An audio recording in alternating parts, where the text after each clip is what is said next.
Okay, good morning to you once again, wonderful people. We welcome you to Health Matter.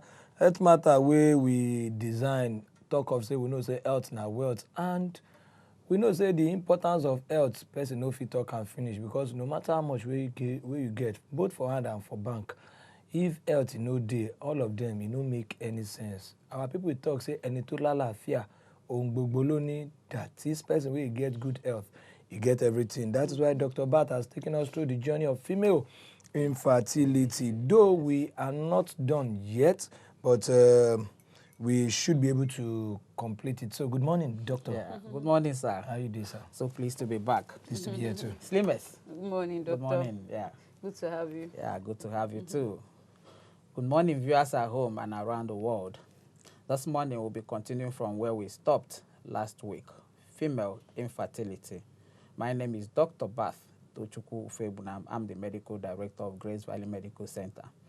Now, as an overview to female infertility, I want us to look at some of the consequences that females usually encounter, especially when they are infertile. Okay? All over the world, a number of cultures have some different social stigmas usually attached to infertility. In some parts of the world, in some places, it has to do with wealth. It has some wealth implication in the sense that women who are not fertile or are barren are regarded as people who have no wealth. Okay? In some other part of the world too, we also know that it has to do with inheritance. Depending on the number of children that one has, that will determine in some cultures what you're going to have at the end of the day. So it is a problem that has a lot of consequences. Sometimes too, it could bring about marital disharmony. It could bring about psychological challenges, depression in a woman who has not given birth. That is why we are dedicating so much energy to talk about it, so that if you're having these challenges, you can have an idea of how to go about it. Okay? And some of the problems that you may be encountering even without knowing. So this morning, we'll be looking at female infertility once again. Now, female infertility, we're going to look at the definition, we're going to look at types, we're going to look at causes, as well as diagnosis, prevention, and then treatment. Hopefully we'll be able to go that much. At least Chief has pointed it out. Okay, so now female infertility globally affects about, some studies say, 48 million females are affected globally. Now, female infertility, WHO views female infertility as a disease of the reproductive system in which there is a failure of achieving clinical pregnancy over a period of 1 year with adequate sexual exposure. Okay? Usually in a non-contracepting couples. When we are talking about female infertility, it has to do with a couple. But if we are looking at, if we are narrowing down to the female factors alone, that is female infertility on its own. Now, there are some types of infertility I would like us to look at. Number one is what is referred to as primary infertility. And then there's also secondary infertility. Now, what is primary infertility? Primary infertility is the inability of a woman to achieve conception and then maintain the pregnancy to the level of giving birth to a live birth. Okay? So not just becoming pregnant. A woman has to be pregnant, achieve pregnancy, maintain the pregnancy, and then up to the level of giving birth to a live baby. Okay? Now, in a situation where a woman is unable to do this, is regarded as primary infertility. The pregnancy may end up in a miscarriage, it's still within the confines of primary infertility. It may end up in a stillbirth, it's still within the confines of primary infertility. The difference between that and secondary infertility is in a situation where a woman or a couple has been able to give birth to a baby, they've been able to achieve a live birth in their lifetime, and then subsequent efforts, okay, to have additional babies proves abortive, okay, or becomes difficult. That is primary infertility. Last week, we were able to dwell on the causes, okay. Now, this morning we're going to do a recap of some of the things we have talked about among the causes. Now, in trying to look at the causes, I want us to look at it regionally. Okay. Number one, there are causes that have to do with, there are causes that are said to be acquired, and there are some of them that are said to be genetic. Okay, there are such causes too that are related to locations. Okay, talking about factors of female infertility. We're going to look at all of that today. But last week, we were able to deal with lots of acquired causes of infertility. We mentioned causes like weight-related problems of infertility, which usually causes about 12 to 15% of infertility.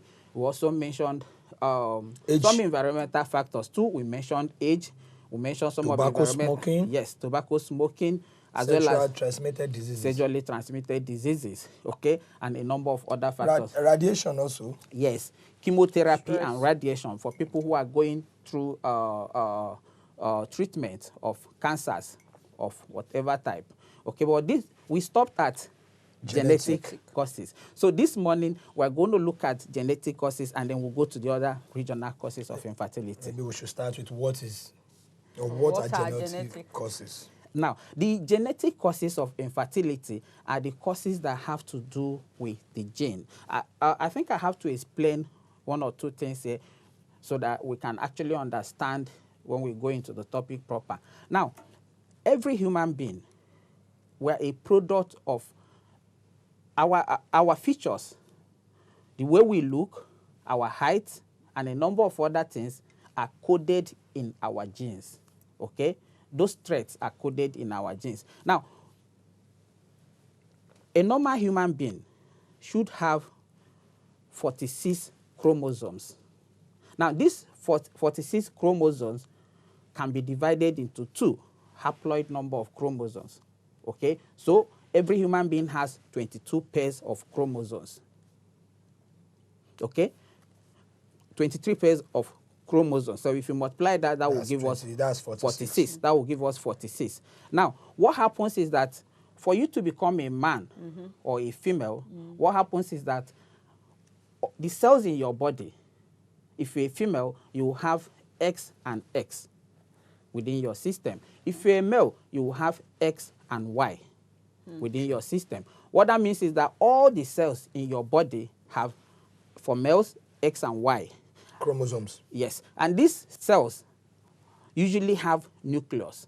Within the nucleus, which is usually at the center of the cells, is where you have the gene as well as the chromosomes. Okay, within the cell is where we have the gene. Nucleus. The nucleus. And inside the nucleus is where you have the gene embedded. Okay, all the cells of our body. So in situations where you have abnormality, okay, now also these chromosomes, you have 22 of them are autosomal, are said to be autosomal, and one pair is said to be the sex chromosomes. Okay? Now, going forward, there are a number of problems that can affect the number of genes in the body that can cause fertility issues in the body of the female. One of them is called Turner syndrome. Turner syndrome. Now, Turner syndrome, just like the name sounds, is a situation where a female has 45 number of chromosomes. Such a female has one less than what it should be.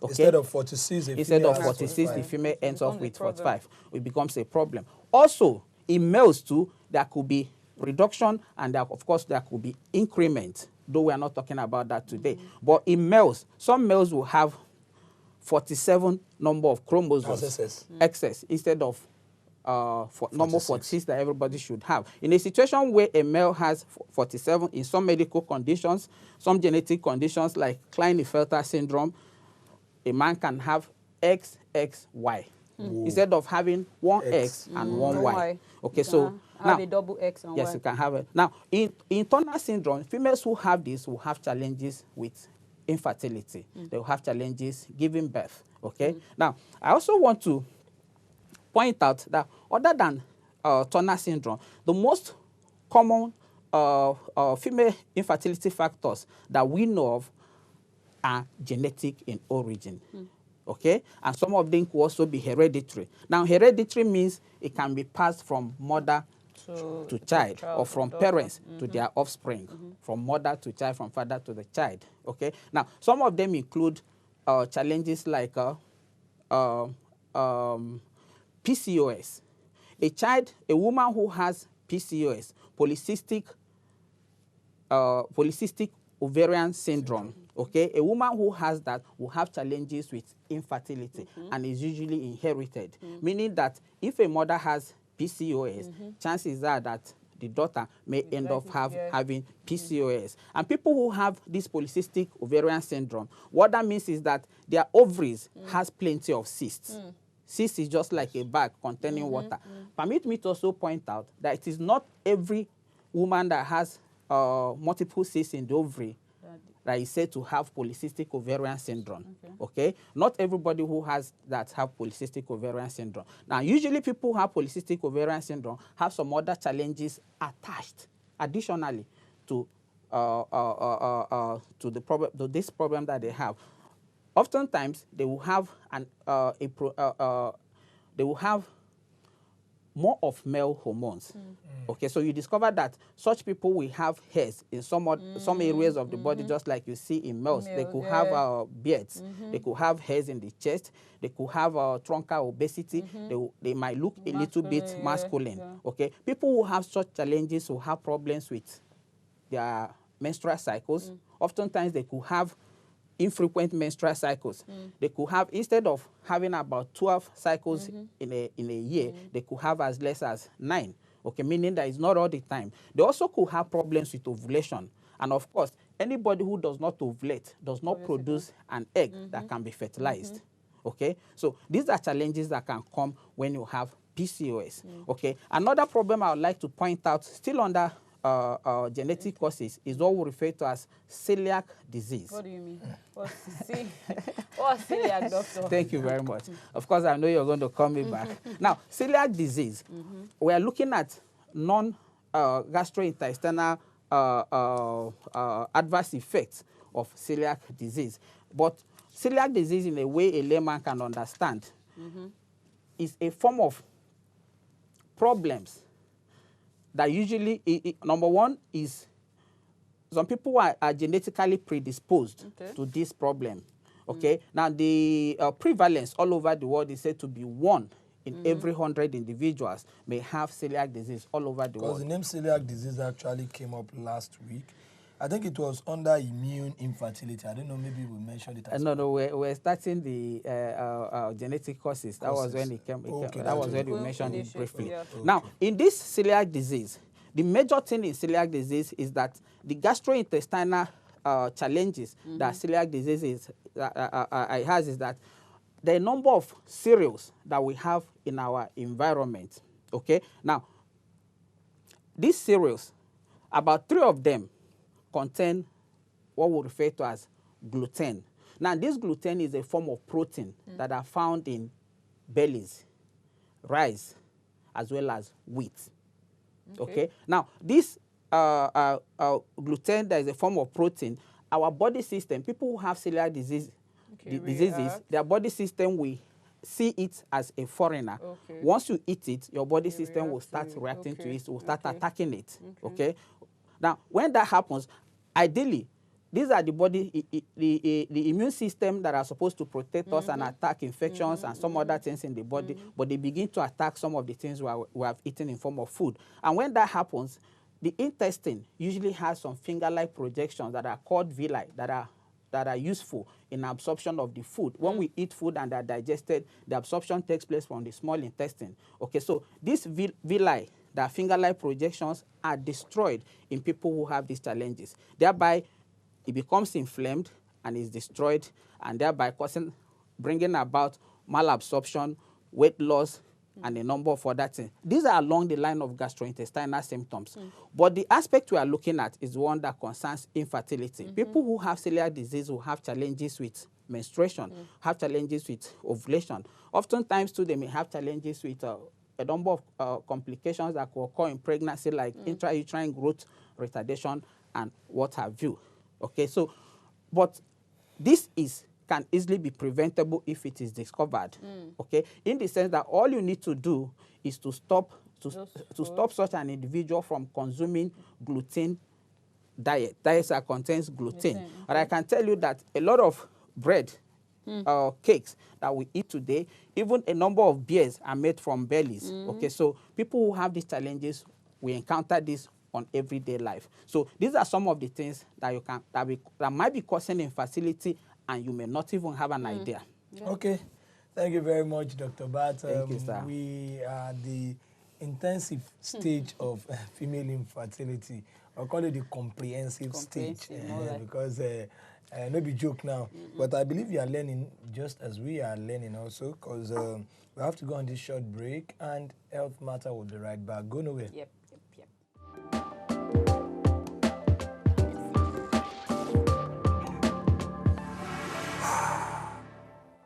Health matter na serious matter o. That na why we dey always get Dr. Bat Ufegbunam every Saturday to come teach us and enlighten us on top we health matter. You fit also advertise your product and services on top we show wey dey help people. Terms and conditions apply sha o. For advert placement and sponsorship, make una call Stella Maris on top 070 3914 5229. Rebecca 070 6969 1950.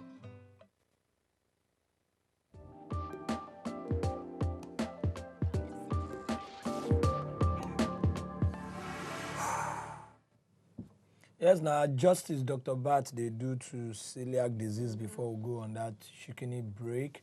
So I you the floor to him to continue, sir. Celiac disease. Yeah, that we are done with celiac disease because that's just a subtopic. We got into it because of the question that came from her.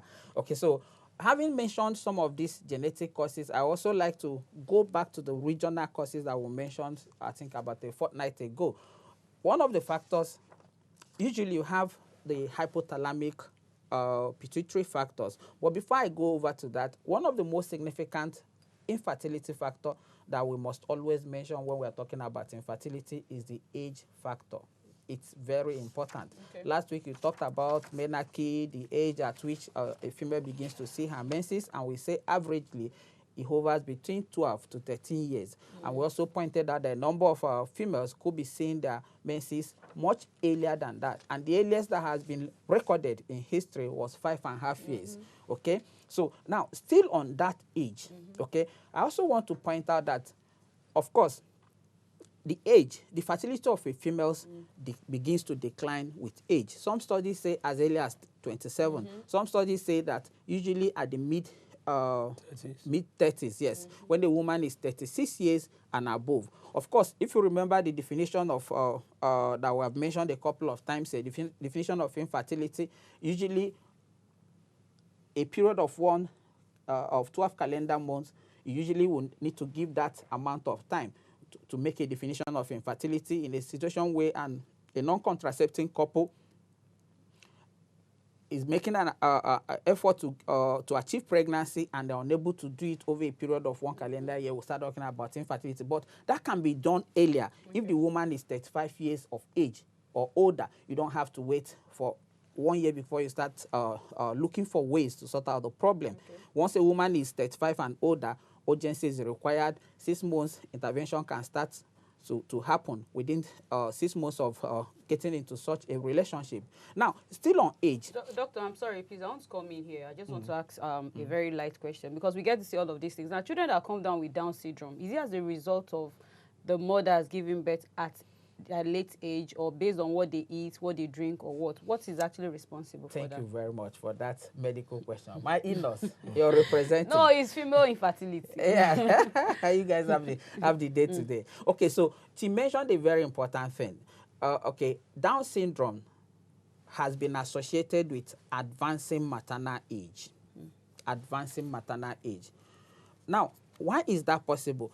The egg quality begins to decline as a woman is advancing in age.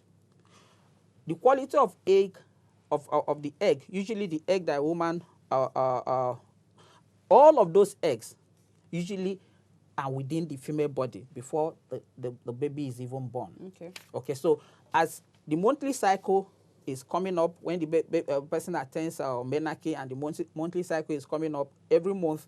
One of the ovary sheds one of the egg, called ovulation, releases one of the egg. As this thing is happening over time, there's what we call ovarian reserve. It begins to decline. The number of the egg that the woman has begins to decline. Ditto for the quality. So with advancing age, you start having more of abnormal eggs.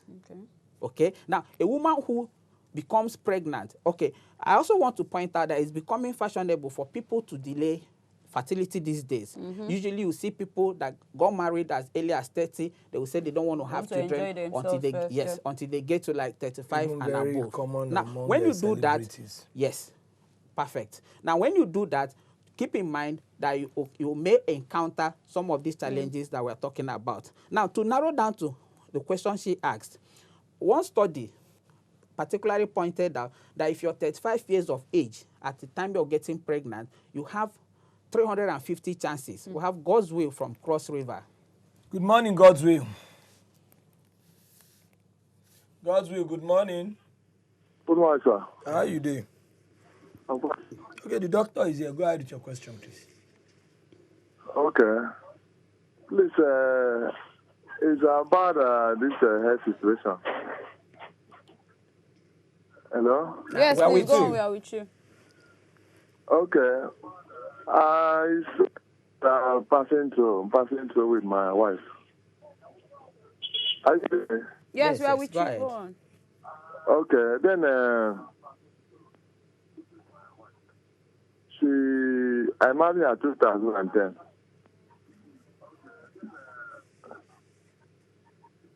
Hello? Yes, 9 years ago. Go ahead. I married her 2010. So at 2011, she took in. Okay. So along the way, she had a miscarriage. So she now went to hospital for, they said to. Can you turn down your TV volume? Okay. Yes, please. So she went to the hospital to wash it. So after then, she finally did it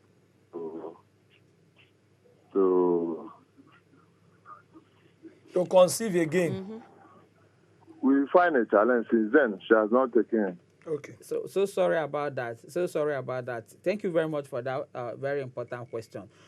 Now, if you listened to his question, he said the wife took in, ended up with a miscarriage, and she had to go to hospital, and it was washed.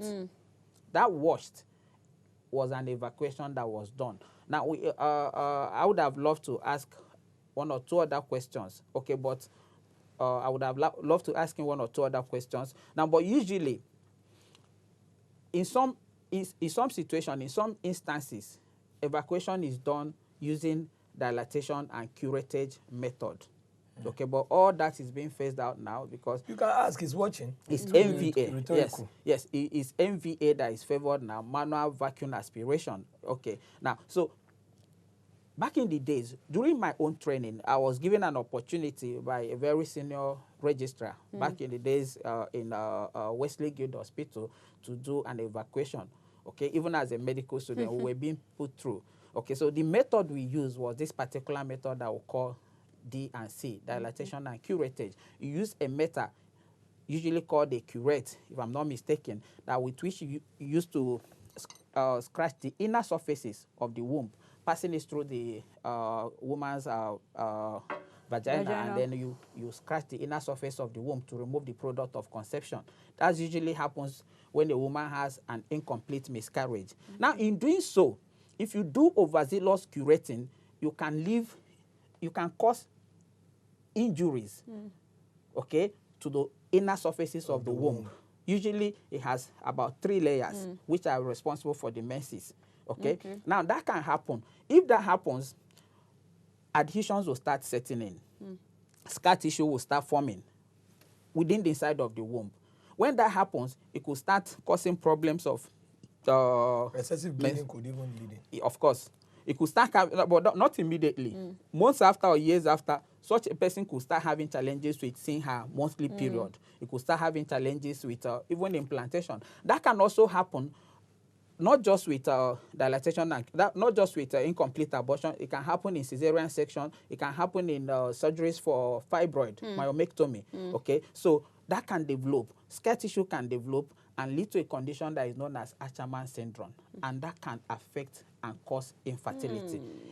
In some cases, the woman may take in and it will end up in a miscarriage because the environment where the baby should implant are not what it used to be anymore as a result of some of these surgical or procedures that have been carried out in such a patient. Such surgical procedures could actually restrain or affect the holding of sperm in the womb of, or let me say the gluing of sperm in the womb of a woman, because I believe the face is now very smooth instead of being rough. What is that process called, sir? Thank you very much. Thank you very much for that medical question. Usually, it's not. It can affect motility. There's what we call cervical factors. Cervical factors in infertility, which of course we are still going to talk about, that actually can impede the movement of spermatozoa in the female reproductive system. But that said, the fertilization actually takes place at the fimbria of at the ovary, not usually in the womb. Okay, so that's where the fertilization, and then when the fertilization occurs. Sorry, sir, we have a K-mini. A K-mini. Cross rivers are calling back to back. Good morning, A K-mini. Sir. You have to turn down the volume on your TV set so that we will enjoy ourselves. Good then morning, sir. reduce the volume so that we will enjoy ourselves, I beg. All right. I've done that.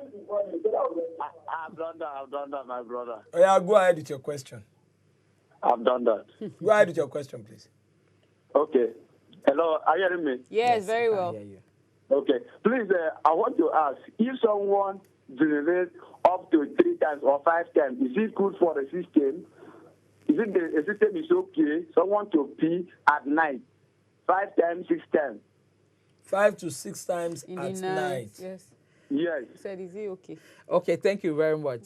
The picture you painted is called nocturia in medicine. Okay, frequent urination. When you're waking up to pee at night for 5 to 6 times, it's abnormal for anybody to wake up for that length of time, that number of times to go and pee. Okay, now a number of things that could be responsible for that. Top on the list should be diabetes. Okay, so such a person should go to hospital to be properly evaluated, so that whatever is causing the problem can be picked out, and of course treatment given. Okay, apart from diabetes too, UTI can also cause such a challenge, but maybe not to that length of time, usually at night. Okay, so but I want to return back to your question because you asked a very important question, the link between advancing maternal age and Down syndrome. Okay, so I was saying that one study actually put it that at 35 years of age for a female, the chances of such a person giving birth, conceiving a baby with Down syndrome is 350. Okay, now at 40, the chances of such a woman, of a woman who has attained 40 years of age and is becoming pregnant, conceiving a baby that may have Down syndrome is 1 in 200. At 45, is 30. It goes as high as 30%. Increases to up to 30%. So that can happen. Now, what is Down syndrome? Down syndrome is a form of genetic abnormality that can be found in a baby, in which case you have a chromosomal abnormality, usually on chromosome 21. We'll call it trisomy. Okay, Johnson from Gombe. Johnson, good morning. Good morning, Johnson. Good morning. Yeah, good morning. Good morning, please. Good morning, please. Go ahead with your question. We are here with you. Okay. There's somebody that just called talking about the wife was evacuated and there's a problem and he cannot give birth again, or he's not ovulating as usual. My question now is there any medical way, another system which they can do it that will be safer instead of going to the hospital and you come back worse? Is there any safer way whereby they do such evacuation that will not affect somebody's way of productivity when after leaving hospital? That's my question. Thank you very much for that very important question. Now, I didn't go as far as giving the treatment option for that question when it was initially asked. In situations like that, such a person can benefit from what we refer to as adhesiolysis. Okay, in centers where they have the facility, they can do. It's usually done in form of a laparoscopic procedure. Okay, minimal access surgery, in which case a tube that has a set of lenses can be used to view the inner part, view the womb, and view all other structural abnormalities that may be there. Also, if they discover that such a person has some scar tissues within the womb, it can be broken down in such a way that normal fertility and normal cycle too can resume. Okay, so now coming to your question, are there other ways that can be done other than having to go through this yes, this evacuation that can cause problem? I mentioned that before, that these days the instruments that are used now, the procedure that are done now is different from what it used to be years back, in which case you have to curate and do this. Okay, so manual vacuum aspiration is used, camera syringe is used. Now, tubes that do not have, tubes that are usually very smooth, rubber-like, that are not like iron, that are not like metals. They don't have the capacity to inflict such a wound that can bring about such challenges. Okay, that is in use today. Okay, that, in fact, that is the mainstay of evacuation. I'm not sure anybody still does that. But sometimes too, when a woman delivers, there could be retained placenta. Okay, that can also necessitate dilatation and curated. So there are a number of medical conditions that can actually lead to that. Also, I want to also point out that sometimes some form of I want to say this because I actually had a debate with my gynecologist on this. It has to do with a patient that we had over the week. Okay, we had a patient that came over the week that came in bleeding massively. The patient came in bleeding massively. She almost lost her life. As a matter of fact, we transfused her with 2 units of blood. What happened? We have Kenneth from Lagos. Kenneth, Good morning, Kenneth. So we'll come back to Hello, this. good morning. How are you doing, Kenneth? I'm fine. Okay, the doctor is here. Go ahead with your question. Sorry, I want to confirm that is it good for a pregnant woman to take tea every day? To take tea. Tea. Yeah, what does the tea contain, sir? It contains vitamins. Vitamins. What kind of tea are you talking about? Is it herbal tea? Is it herbal tea? Is it We need to label know. tea or beverages? No, vitamins. All this tea, that normal tea, Milos. Okay, No, okay, they are okay, good. They are okay, good. okay. They are good. Oh, They are she's helpful. lounging now. Beverages. They are good. They are very good, my brother. But, sir, I think going with his question, there's this belief, this general belief that when a woman takes more of beverages while she's pregnant, it makes the baby excessively big and it leads to CS. While some will tell you if you take Limpton, I beg your pardon, label tea now, take label tea now, that it makes your baby very fresh and smaller, and when you are giving birth, it's always very easy. You shouldn't shy away with that. These are things we'll hear from time to time, and then we need to put them in proper perspective. That's why we have you to know the medical implications. Yeah, thank you very much. Now, the number of school of thoughts on what you have just mentioned, some believe that truly it plays a role. In some others, they said no. There are other factors that play stronger roles than actually what the woman eats. One of the things that have been mentioned is actually the birth weight of the mother at the time she herself was delivered by her own mother. Wow. Yes. That it has a stronger role to play in terms of what you have at the end of the day as weight of the baby. Wow. There are other factors that can actually lead to fetal macrosomia.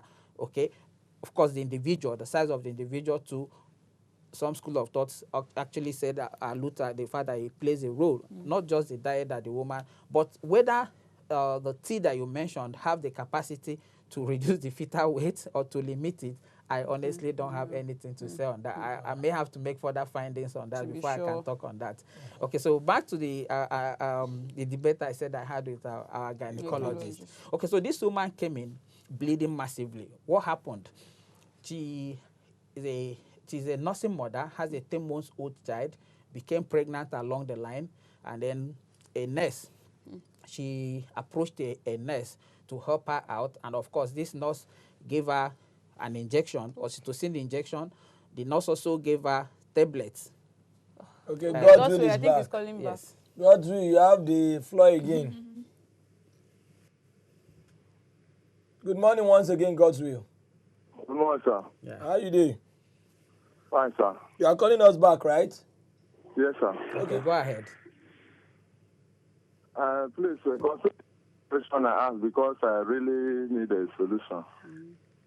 So I wanted to know if there is anything medically that we can do. Maybe along the way there was any mistake, any error that are taken place. So what can we do in order to? Thank you very much. God's will, I will advise you go back and then go and see a gynecologist. Let's take it up from there. If you don't have one in the center where you go to, ask your doctor to refer you where you can see a gynecologist. If you see a gynecologist, for all you care, there may be other associated, it could be a bystander that may be responsible, okay, but you may have your mind fixated that it has to be with this and this alone. It may be beyond that. So your wife will need to be properly evaluated, and also for yourself, okay, because from your description, we are looking at secondary infertility now. So your wife will have to be evaluated, well evaluated, and ditto for yourself to actually know whether there are other additional things that may need to be sorted out. Okay, but by and large, this problem is treatable, and I've mentioned that adhesiolysis can be done to break down the scar tissues or the adhesions, if need be. Okay, and all of these are happening in Nigeria, can be done in Nigeria today. Okay, so while I was debating with the gynecologist, the tablet the woman was, back to the story now, the tablet the woman was given is misoprostol. I don't want to mention the brand name. A lot of females know it. Okay, this tablet, usually when you use it, it can be inserted into the cervix through the vagina. It can be swallowed as pills. So I was debating with her because we were looking at the medical legal implication of the action. The woman got better. We were able to control the bleeding. She got better, transfused her, she's stable, and of course, she has been discharged now. But while we're having this debate, I was asking him, now, the legal implication of this, what should be the standard?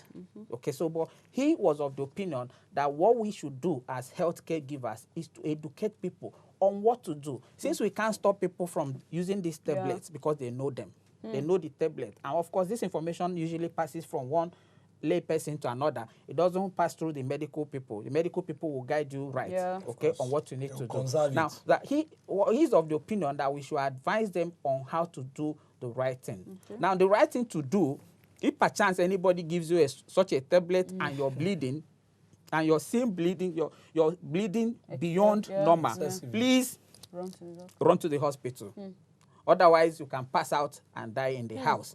Okay? One of the things that such tablets, when you insert it or when you swallow it, can do is that in trying to push out the baby, it causes bleeding. And this bleeding can sometimes be massive, torrential, and can cost life. Okay? So if whoever must have told you, use this, use that. And they won't tell them the implications. In as much as I'm not admonishing anybody to go on using such, if you're caught up, please run to the hospital so that your life can be saved.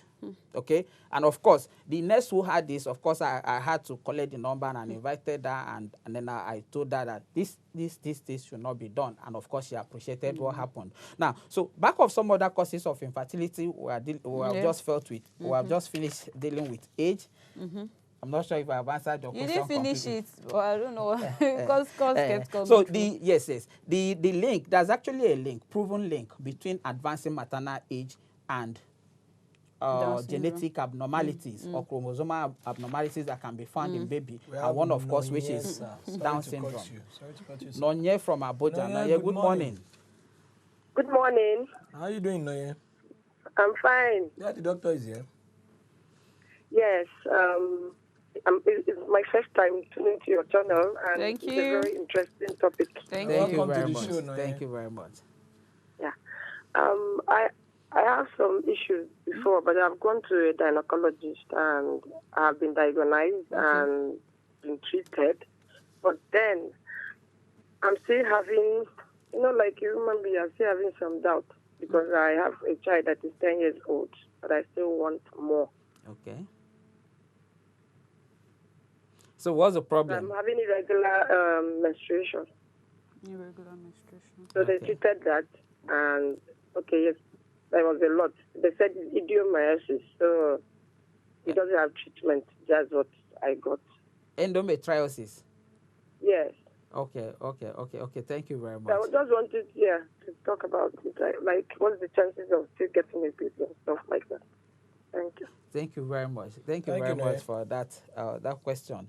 Now, one of the things that can actually cause infertility in a female is endometriosis, and it also can go under the genetic causes or abnormalities. And as we said at the beginning, it can equally be hereditary in some situations. Now, endometriosis, we mentioned that we explained what it's all about, and then we'll do that again today. Endometriosis is in a situation where a woman has an abnormal, that usually within the womb, within the uterus, you have a normal lining that covers the inner part of the uterus, usually called epithelium.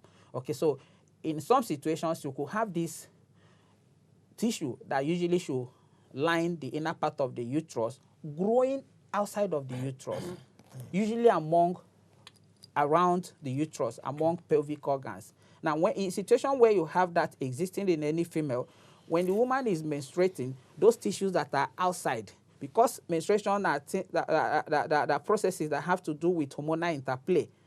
Once that interplay is on, it affects that tissue wherever it is located.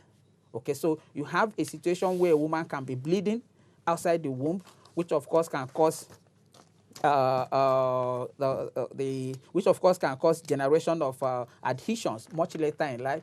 Okay, so the woman will be having challenges, some of the things that can affect the tube. I'm getting signals that our time is up. Hopefully Okay. we'll go to start from here. Bye. Take care of yourselves. See you We'll guys answer your question next next week. week.